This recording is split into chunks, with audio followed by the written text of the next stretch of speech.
యేసుని ప్రేమ ఛానల్కి స్వాగతం. దయచేసి ఈ ఛానల్ని లైక్ చేయండి, షేర్ చేయండి, సబ్స్క్రైబ్ చేయండి. తెలుగు డైలీ ఆడియో బైబిల్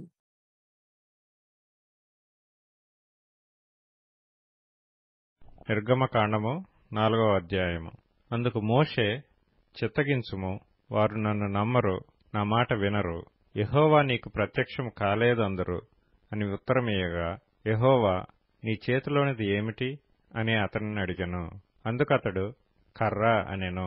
అప్పుడాయన నేలను దాని పడవేయమనెను. అతడు దాన్ని నేల పడవేయగానే అది పామాయెను. అప్పుడు యెహోవా, నీ చెయ్యి చాపి దాని తోక పట్టుకొనమనగా, అతడు తన చెయ్యి చాపి దాని పట్టుకొనగానే అది అతని చేతిలో కర్ర ఆయెను. ఆయన దాని చేత, వారు తమ పితరుల దేవుడైన యెహోవా అనగా అబ్రాహాము దేవుడు, ఇస్సాకు దేవుడు, యాకోబు దేవుడు నీకు ప్రత్యక్షమాయెనని నమ్ముదురనెను.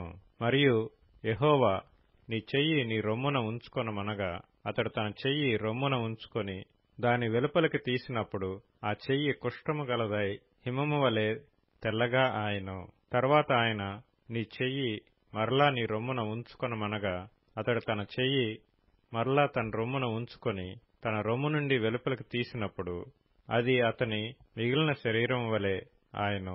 మరియు ఆయన, వారు నిన్ను నమ్మక మొదటి సూచనను బట్టి వినకపోయిన ఎడల రెండవ దాన్ని బట్టి విందురు. వారు ఈ 2 సూచనలను బట్టి నమ్మక నీ మాట వినకపోయిన ఎడల నీవు కొంచెం ఏటి నీళ్లు తీసి ఎండిన నేల మీద పోయవలెను. అప్పుడు నీవు ఏటిలో నుండి తీసిన నీళ్లు పొడి నేల మీద రక్తమగుననెను. అందుకు మోషే, ప్రభువా, ఇంతకు మునుపైనను నీవు నీ దాసునితో మాట్లాడినప్పటి నుండి అయినను నేను మాట నేర్పరిని కాను. నేను నోటి మాంద్యము నాలుక మాంద్యము గలవాడనని యెహోవాతో చెప్పగా, యెహోవా, మానవునకు నోరిచ్చినవాడు ఎవడు? మూగవానినే గాని, చెవిటివానినే గాని, దృష్టిగలవానినే గాని, గ్రుడ్డివానినే గాని పుట్టించినవాడెవడు? యెహోవానైన నేనే కదా. కాబట్టి వెళ్ళుము, నేను నీ నోటికి తోడైయుండి నీవు ఏమి పలకవలసినది నీకు బోధించెదనని అతనితో చెప్పెను. అందుకతడు, అయ్యో ప్రభువా, నీవు పంపతలంచిన వానినే పంపుమనగా, ఆయన మోషే మీద కోపపడి, లేవీయుడగు నీ అన్నయైన అహరోను లేడా? అతడు బాగుగా మాట్లాడగలడని నేనెరుగుదును. ఇదిగో, అతడు నిన్ను ఎదుర్కొన వచ్చుచున్నాడు. అతడు నిన్ను చూచి తన హృదయమందు సంతోషించును. నీవు అతనితో మాట్లాడి అతని నోటికి మాటలు అందించవలెను. నేను నీ నోటికి అతని నోటికి తోడైయుండి మీరు చేయవలసిన దానిని మీకు బోధించెదను. అతడే నీకు బదులు జనులతో మాట్లాడును. అతడే నీకు నోరుగా నుండును. నీవు అతనికి దేవుడవుగా ఉందువు. ఈ కర్రను చేతపట్టుకొని దానితో ఆ సూచక క్రియలు చేయవలెనని చెప్పెను. అటు తరువాత మోషే బయలుదేరి తన మామయ్యైన యిత్రో యొద్దకు తిరిగి వెళ్లి, సెలవైన ఎడల నేను ఐగుప్తులోనున్న నా బంధువుల యొద్దకు మరలా పోయి వారింకా సజీవులై ఉన్నారేమో చూచెదనని అతనితో చెప్పగా, యిత్రో క్షేమముగా వెళ్ళుమని మోషేతో అనెను. అంతట యెహోవా, నీ ప్రాణమును వెతికిన మనుషులందరూ చనిపోయిరి గనుక ఐగుప్తుకు తిరిగి వెళ్ళుమని మిద్యానులో మోషేతో చెప్పగా, మోషే తన భార్యను తన కుమారులను తీసుకొని గాడిద మీద నెక్కించుకొని ఐగుప్తుకు తిరిగి వెళ్ళెను. మోషే దేవుని కర్రను తన చేత పట్టుకొని పోయెను. అప్పుడు యెహోవా మోషేతో ఇట్లనెను, నీవు ఐగుప్తునందు తిరిగి చేరిన తరువాత చేయుటకు నేను నీకిచ్చిన మహత్కార్యములన్నీయు ఫరో ఎదుట చేయవలెను సుమీ. అయితే నేను అతని హృదయమును కఠినపరచెదను, అతడు ఈ జనులను పోనీయడు. అప్పుడు నీవు ఫరోతో, ఇశ్రాయేలు నా కుమారుడు, నా జ్యేష్ఠపుత్రుడు, నన్ను సేవించున్నట్లు నా కుమారుని పోనిమ్మని నీకు ఆజ్ఞాపించుచున్నాను. వాని పంపనొల్లని ఎడల, ఇదిగో నేను నీ కుమారుని నీ జ్యేష్ఠపుత్రుని చంపెదనని యెహోవా సెలవిచ్చుచున్నాడని అతనితో చెప్పుమనెను. అతడు పోవు మార్గమున సత్రములో యెహోవా అతనిని ఎదుర్కొని అతని చంప చూడగా, సిప్పోరా వాడిగల రాయి తీసుకొని తన కుమారునికి సున్నతి చేసి అతని పాదముల యొద్ద అది పడవేసి, నిజముగా నీవు నాకు రక్త సంబంధమైన పెనిమిటి వైతువనెను. అంతటా ఆయన అతనిని విడిచెను. అప్పుడు ఆమె, ఈ సున్నతిని బట్టి నీవు నాకు రక్త సంబంధమైన పెనిమిటి వైతివనెను. మరియు యెహోవా మోషేను ఎదుర్కొనుటకు అరణ్యములోనికి వెళ్ళుమని అహరోనుతో చెప్పగా, అతడు వెళ్లి దేవుని పర్వతమందు అతన్ని కలుసుకొని అతని ముద్దు పెట్టుకొనెను. అప్పుడు మోషే తన్ను పంపిన యెహోవా పలుకుమన్న మాటలన్నిటినీ, ఆయన చేయనాజ్ఞాపించిన సూచక క్రియలన్నిటినీ అహరోనుకు తెలిపెను. తరువాత మోషే అహరోనులు వెళ్లి ఇశ్రాయేలీయుల పెద్దలనందరినీ పోగు చేసి, యెహోవా మోషేతో చెప్పిన మాటలన్నీయు అహరోను వివరించి, జనుల ఎదుట ఆ సూచక క్రియలను చేయగా జనులు నమ్మిరి. మరియు యెహోవా ఇశ్రాయేలీయులను చూడవచ్చి తమ బాధను కనిపెట్టినను మాట జనులు విని తలవంచుకొని నమస్కారము చేసిరి. నిర్గమకాండము 5వ అధ్యాయము. తరువాత మోషే అహరోనులు వచ్చి ఫరోను చూచి, ఇశ్రాయేలీల దేవుడైన యెహోవా అరణ్యములో నాకు ఉత్సవము చేయుటకు నా జనమును పోనిమ్మని ఆజ్ఞాపించుచున్నాడనిరి. ఫరో, నేను అతని మాట విని ఇశ్రాయేలీలను పోనిచ్చుటకు యెహోవా ఎవడో నేను యెహోవాను ఎరుగను, ఇశ్రాయేలీలను పోనీయనెను. అప్పుడు వారు, హెబ్రీల దేవుడు మమ్మును ఎదుర్కొనెను, సెలవైన ఎడల మేము అరణ్యములోనికి 3 దినముల ప్రయాణమంత దూరము పోయి మా దేవుడైన యెహోవాకు బలి అర్పించుదుము, లేని ఎడల ఆయన మా మీద తెగులుతోనైనను ఖడ్గముతోనైనను పడునేమో అనిరి. అందుకు ఐగుప్తు రాజు, మోషే, అహరోను, ఈ జనులు తమ పనులను చేయకుండా మీరేలా ఆపుచున్నారు? మీ బరువులు మోయుటకు పొండెనెను. మరియు ఫరో, ఇదిగో ఈ జనము ఇప్పుడు విస్తరించియున్నది, వారు తమ బరువులను విడిచి తీరికగా నుండునట్లు మీరు చేయుచున్నారని వారితో అనెను. ఆ దినమున ఫరో ప్రజలపైనున్న కార్యనియామకులకును వారి నాయకులకును ఇట్లు ఆజ్ఞాపించెను, ఇటుకలు చేయుటకు మీరు ఇక మీదట ఈ జనులకు గడ్డి ఇయ్యకూడదు. వారు వెళ్లి తామే గడ్డి కూర్చుకొనవలెను. అయినను వారు ఇదివరకు చేసిన ఇటుకల లెక్కనే వారి మీద మోపవలెను. దానిలో ఏమాత్రమును తక్కువ చేయవద్దు. వారు సోమరులు గనుక మేము వెళ్లి మా దేవునికి బలి నర్పించుటకు సెలవిమ్మని మొరపెట్టుచున్నారు. ఆ మనుష్యుల చేత ఎక్కువ పని చేయింపవలెను. దానిలో వారు కష్టపడవలెను.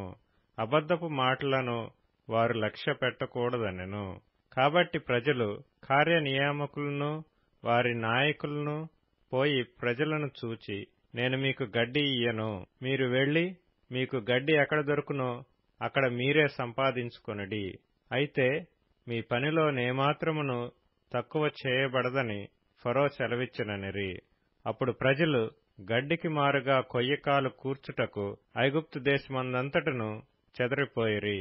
మరియు కార్యనియామకులు వారిని త్వరపెట్టి గడ్డి ఉన్నప్పటి వలనే ఏనాటి పని ఆనాడే ముగించుడనిరి. ఫరో కార్యనియామకులు తాము ఇశ్రాయేలీలలో వారి మీద ఉంచిన నాయకులను కొట్టి, ఎప్పటివలే మీ లెక్క చొప్పున ఇటుకలను నిన్న నేడు మీరు ఏలా చేయించలేదని అడుగగా, ఇశ్రాయేలీల నాయకులు ఫరో యొద్దకు వచ్చి, తమ దాసుల ఎడల తమరెందుకిట్లు జరిగించుచున్నారు? తమ దాసులకు గడ్డినియ్యరు, అయితే ఇటుకలు చేయుడని మాతో చెప్పుచున్నారు. చిత్తగించుము, వారు తమరి దాసులను కొట్టుచున్నారు. అయితే తప్పిదము తమరి ప్రజలందే ఉన్నదని మొరపెట్టిరి. అందుకతడు, మీరు సోమరులు, అందుచేత మీరు వెళ్లి యెహోవాకు బలి నర్పించుటకు సెలవిమ్మని మీరడుగుచున్నారు. మీరు పొండి పని చేయుడి, గడ్డి మీకియ్యబడదు.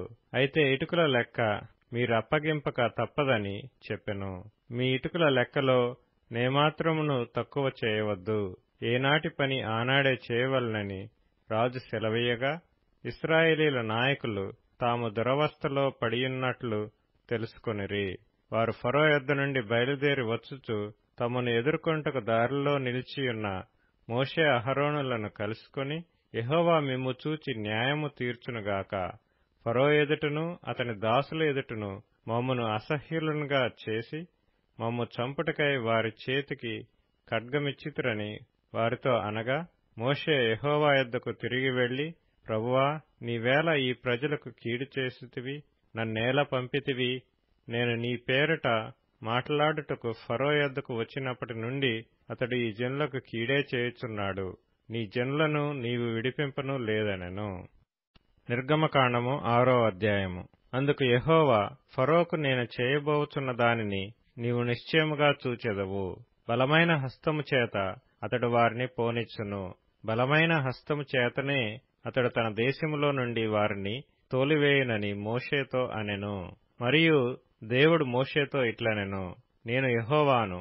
నేను సర్వశక్తిగల దేవుడను పేరున అబ్రహాము, ఇస్సాకు, యాకోబులకు ప్రత్యక్షమైతిని కాని యెహోవా అను నా నామమున నేను వారికి తెలియబడలేదు.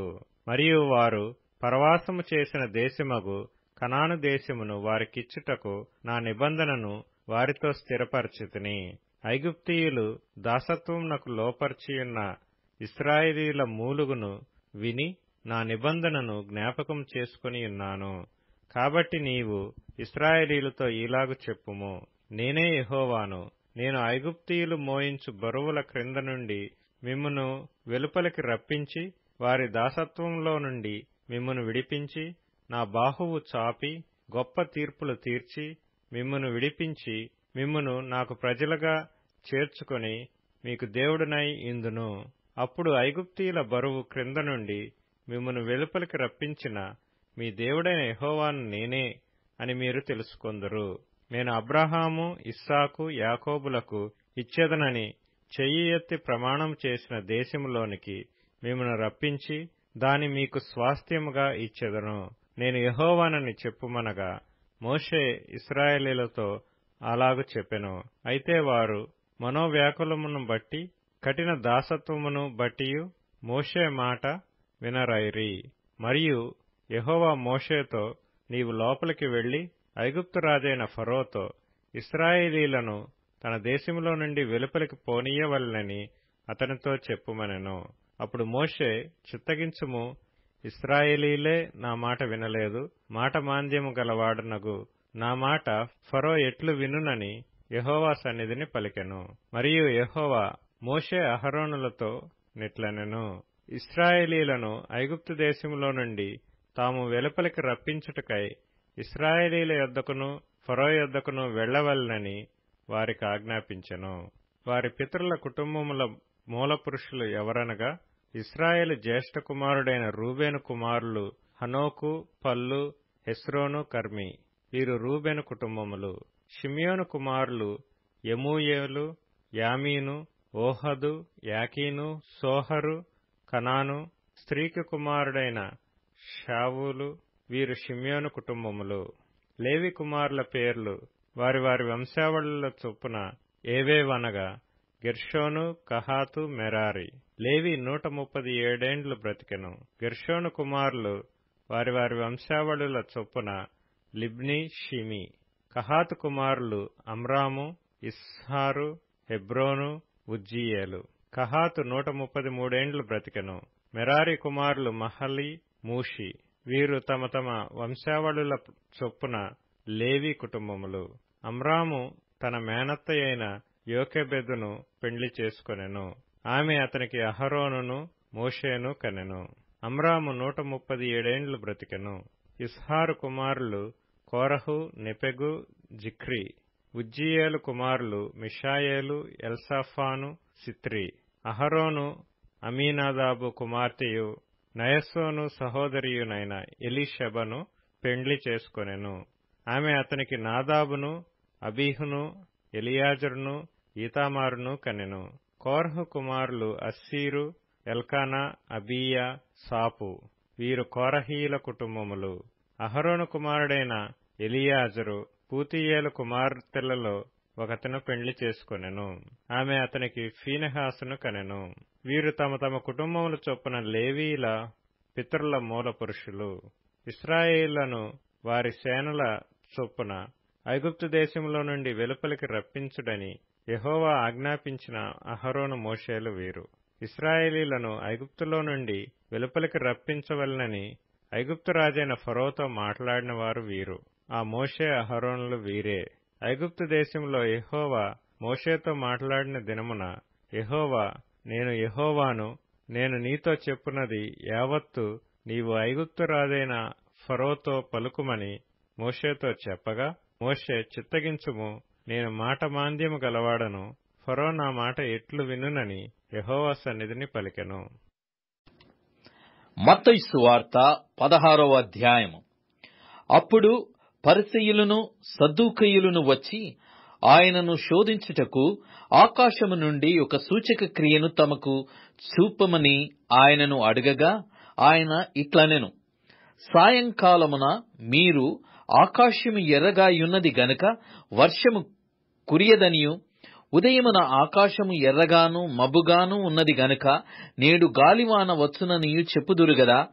మీరు ఆకాశ వైఖరి వివేచింప నెరుగుదురు గాని ఈ కాలముల సూచనలను వివేచింపలేరు. వ్యభిచారులైన చెడ్డతరము వారా, సూచక క్రియ నడుగుచున్నారు. అయితే యోనాను గూర్చిన సూచక క్రియయే గాని మరి ఏ సూచక క్రియైనా వారికి అనుగ్రహింపబడదని వారితో చెప్పి వారిని విడిచి వెళ్లిపోయెను. ఆయన శిష్యులు అద్దరికి వచ్చి రొట్టెలు తెచ్చుటకు మరచిరి. అప్పుడు యేసు, చూచుకొనుడి, పరిసయ్యులు సద్దూకయ్యులు అను వారి పులిసిన పిండిని గూర్చి జాగ్రత్త పడుడని వారితో చెప్పెను. కాగా వారు మనము రొట్టెలు తేనందున గదా ఈ మాట చెప్పెనని తమలో తాము ఆలోచించుకొనుచుండిరి. యేసు అది ఎరిగి, అల్ప విశ్వాసులారా, మన యొద్ద రొట్టెలు లేవని మీరెందుకు ఆలోచించుకొనుచున్నారు? మీరింకను గ్రహింపలేదా?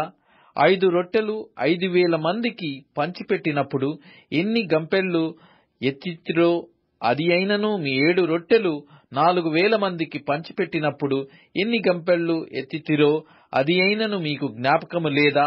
నేను రొట్టెలను గూర్చి మీతో చెప్పలేదని మీరెందుకు గ్రహింపరు? పరిసయ్యులు సద్దూకయ్యులు అనువారి పులిసిన పిండిని గూర్చియే జాగ్రత్త పడుడని చెప్పెను.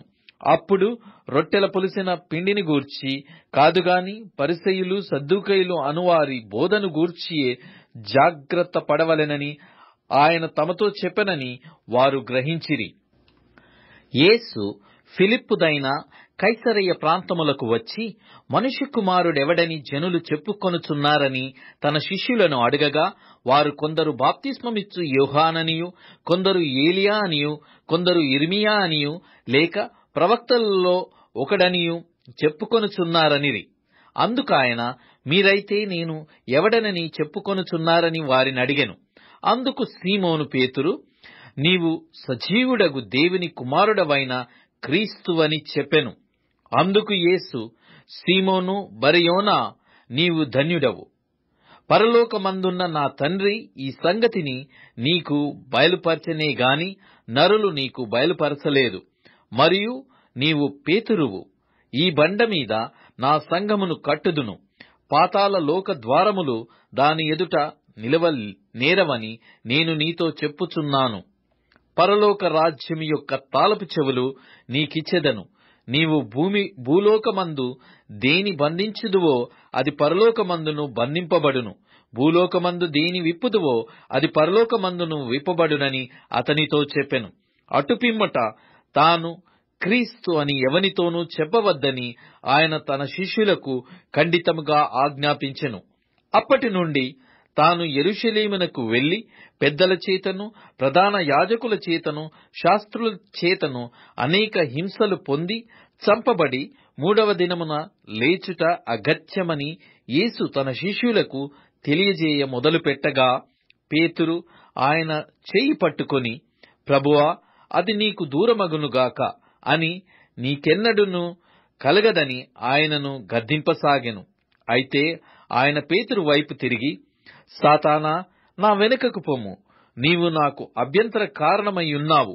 నీవు మనుష్యుల సంగతులనే తలంచుచున్నావు గాని దేవుని సంగతులను తలంపకయున్నావని పేతురుతో చెప్పెను. అప్పుడు యేసు తన శిష్యులను చూచి, ఎవడైనను నన్ను వెంబడింపగోరిన ఎడల తన్ను తాను ఉపేక్షించుకొని తన సిలువనెత్తికొని నన్ను వెంబడింపవలెను. తన ప్రాణమును రక్షించుకొనగోరువాడు దాని పోగొట్టుకొనును. నా నిమిత్తము తన ప్రాణమును పోగొట్టుకొనువాడు దాన్ని దక్కించుకొనును. ఒక మనుష్యుడు లోకమంతయు సంపాదించుకొని తన ప్రాణమును పోగొట్టుకొంటే అతనికేమి ప్రయోజనము? ఒక మనుష్యుడు తన ప్రాణమునకు ప్రతిగా నేమి ఇయ్యగలడు? మనుష్య కుమారుడు తన తండ్రి మహిమ గలవాడై తన దూతలతో కూడా రాబోవుచున్నాడు. అప్పుడు ఆయన ఎవని క్రియల చొప్పున వానికి ఫలమిచ్చును. ఇక్కడ నిలిచియున్న వారిలో కొందరు మనుష్య కుమారుడు తన రాజ్యముతో వచ్చుట చూచు వరకు మరణమును రుచి చూడరని నిశ్చయముగా మీతో చెప్పుచున్నానెను. దయచేసి ఈ ఛానల్ని లైక్ చేయండి, షేర్ చేయండి, సబ్స్క్రైబ్ చేయండి.